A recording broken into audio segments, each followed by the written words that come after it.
This call is now being recorded. Hello, नमस्कार sir. हा बोला ना ठाकरे सर. आपण जो काल अंदाज दिला होता तो आपला अंदाज खरा 100% खरा ठरलेला आहे. बरोबर आहे. आता ठाकरे सर मला काही 2 मिनिटं बोलू द्या पहिले.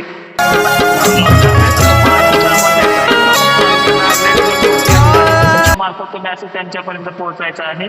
जो जिंतूर मार्गे निघलेला रेड झोन आहे तो मंठ्यापर्यंत कडे येऊन चेकतो आहे. त्यामुळे मंठा तालुका देखील रेड अलर्ट वरती आहे. रेड अलर्ट वरती म्हणजे खूप भयंकर अतिवृष्टीसारखा पाऊस असतो. त्या भागात नंतर तो घनसावंगी पट्ट्याकडे सरकणार आहे. त्याच्यानंतर तो आंबडकडे सरकणार आहे. पाथर्डी पण घेणार आहे नगर जिल्ह्याची. जालना तालुका शहर परिसर देखील घेणार आहे. देवळा हा परिसर सुद्धा घेणार आहे. त्याचबरोबर तो आधी बुलढाणा तालुका परिसर सुद्धा रेड झोन घेणार आहे.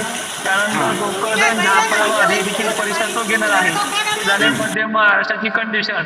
खानदेशामधला जर विचार केला तर साक्री, धुळे, नंदुरबार याही भागातल्या काही जिल्ह्यांना तालुक्यांना हा पुढे झोन अलर्ट आहे. त्यानंतर अकोला जिल्ह्याची जी उत्तरेकडील बाजू आहे इकडे सुद्धा रेड झोन ऍक्टिव्ह होणार आहे. या भागाला देखील अतिवृष्टीसारखा पाऊस होईल. आता विषय राहिला पाऊस उघडण्याचा. 11 वाजेपर्यंत ज्या भागांना 8-9 ला रेड झोन ऍक्टिव्ह झाला किंवा मुसळधार पाऊस झाला तो पाऊस 11 वाजेपर्यंत राहील. कारण की सगळ्या तालुक्यांची माहिती देणं शक्य नाही एका रेकॉर्डिंगच्या माध्यमातून. आणि पूर्व मराठवाड्याचा रेड झोन सांगायचं म्हटलं तर नांदेड जिल्ह्याची ही 1 नंबरला ऍक्टिव्हिटी आहे. किनवट भाग हा लवकरच 10च्या पिरियडमध्ये किंवा 9च्या पिरियडमध्ये रेड झोन मध्ये येतो आहे. रेड झोन म्हणजे खूप भयंकर पाऊस, जो हंगामाचा झाला नाही एवढा भयंकर पाऊस. त्यानंतर दुसरी कंडिशन येते भोकर परिसर काही तासामध्येच. हिमायतनगरचा काही भाग आणि धर्माबादचा काही भाग नांदेडची परिस्थिती आहे. त्यामुळे काही भागांची जर मला माहिती जर घेता येत नसली तर त्या प्रमुख जिल्ह्यांची मी माहिती घेतो. तो भाग आहे बीड जिल्हा, परभणी परिसर, लातूर परिसर, नांदेड, जालना 1 नंबरला आहे. जालन्याचा पूर्वेकडील भाग 1 नंबरला आहे.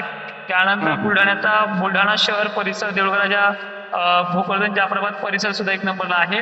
जळगावचा चाळीसगाव, सोयगाव जी पूर्वेकडील बाजू आहे ती सुद्धा 1 नंबरला रेड झोन वरती आहे. धुळ्याचा साक्री परिसर संध्याकाळपर्यंत रेड झोन मध्ये. आजच्या 1 सप्टेंबरच्या मध्यरात्रीपर्यंत तोडकर हवामान अंदाज करणं हा रेड झोन ऍक्टिव्हिटी दाखवतोय. ठीक आहे. आता तुमचे काही प्रमुख प्रश्न असतील तर तुम्ही विचारू शकता, काही काळजी करू नका. तर सर, शेतकऱ्यांचे काही प्रश्न होते की उद्या 2 ऑगस्ट, समजा उद्या 2 सप्टेंबर आहे. शेतकऱ्यांचे प्रश्न होते उद्या बैलपोळा आहे तर बैलपोळा होणार की नाही? मुश्किल आहे, कारण की उद्याचा जो पाऊस आहे तो रेड झोनच्या रडावरती पुन्हा काही जिल्हे येत आहेत. तर त्या उद्याच्या जिल्ह्यांची ऍक्टिव्हिटी जर सांगायचं म्हटलं तर सकाळपासून सोलापूर, सांगली, सातारा, पंढरपूर, पश्चिम महाराष्ट्र संपूर्ण भाग याच्यामध्ये 80 ते 90% भागांना हा पाऊस आहे. 10% खेडेगावांना तो पाऊस नसल्यास जमा असला तरी तिथे संततधार का चालवणार आहे. पण जवळपास हा ग्रीन अलर्ट म्हणता येईल, म्हणजे मध्यम ते संततधार. पण याच भागांना दुपारनंतर मी काही प्रमुख जिल्ह्यांची देखील नाव घेणार आहे. 1 नंबरला रेड झोनच्या बाबतीत येतोय अहमदनगर जिल्हा उद्याच्या रडावरती. त्यानंतर येतोय बुलढाणा जिल्हा. त्यानंतर पुन्हा तुमचा हिंगोली परिसर आहे, परभणी परिसर आहे रेड झोनच्या रडावरती. जळगाव सुद्धा आहे. शेतकऱ्यांनी देखील बाजू समजून घ्यायची. छत्रपती संभाजीनगर सुद्धा आहे. संध्याकाळच्या 7 वाजेपर्यंत ऍक्टिव्हिटी नक्की दिसेल. बुलढाणा आणि अहमदनगर हे 1 नंबरच्या रेड झोन मध्ये येत आहेत. म्हणजे इथे बऱ्याच ठिकाणी नदी नाल्याचे अतिवृष्टी सदृश पाऊस देखील पाहायला मिळेल. पण थोडीफार कमी अधिक प्रमाणात कंडिशन नागपूर जिल्ह्याची थोडी कमी आहे. आणि हा पाऊस परवाच्या दिवशी आपला थोडा प्रभाव कमी करतोय. त्यामुळे ह्या प्रमुख जिल्ह्यांची माहिती देण्याचा प्रयत्न केलाय. परभणी, बीड, जालना या भागांना पुढील 2 दिवस धोका निर्माण आहे. त्यामुळे शेतकऱ्यांनी पाण्याची जास्त अपेक्षा न करता आमच्याच भागात पाऊस पडत नाही ही गोष्ट गैरसमज दूर करता उद्याचं पुढचं पाऊल उचलायचं आहे. मात्र ज्या रेड झोनची तुम्हाला आता माहिती दिली त्या शेतकऱ्यांनी सतर्क राहायचंय. आणि आजच्या डेटला सुरू झालेला पाऊस मी तुम्हाला पहिलेही सांगितलंय, जो पाऊस संध्याकाळच्या 6-7 ला सुरू होईल तो पाऊस 11 वाजेपर्यंत बरसणार आहे. पण ज्या भागांना 9-10 वाजता पाऊस सुरू होईल तो पाऊस चक्क 12-1 वाजेपर्यंत चालणार आहे किंवा रात्रभर चालणार आहे. तर सर, तुम्ही काल सांगितलं होतं की भयंकर पाऊस होणार, तर भयंकरच पाऊस झाला. काही जिल्ह्यांना अतिवृष्टी झाली तर काही जिल्ह्यांना अतिमुसळधार पाऊस पडलेला आहे. हो, तुमचा अंदाज 100% खरा ठरलेला आहे सर. हा नक्की, धन्यवाद. अंदाजापेक्षा सर शेतकऱ्यांचा जीव महत्वाचा आहे. मंठा तालुक्यातल्या काही गावांना अक्षरशः लोक रडतायत, फोन करतायत, सर 12 वाजेपर्यंत काही भीती आहे का? शेतकरी शेतामध्ये अडकून पडले, त्यांची चिंता वाटते. त्यामुळे हा अलर्ट तुमच्या रेकॉर्डिंगच्या मार्फत येतोय. शेतकऱ्यांना नक्की पाठवण्याचा प्रयत्न करा.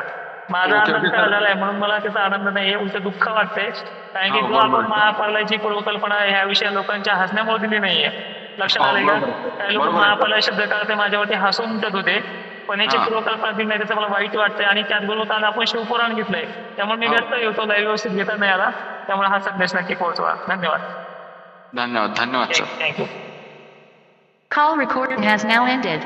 बरं सर तर बोलू आता उद्या सकाळी सर आपण. हो मला रेकॉर्डिंग पण पाठवून द्या असली तुमच्याकडे बरं काही बोल नाही सर. हो ओके धन्यवाद सर. थँक्यू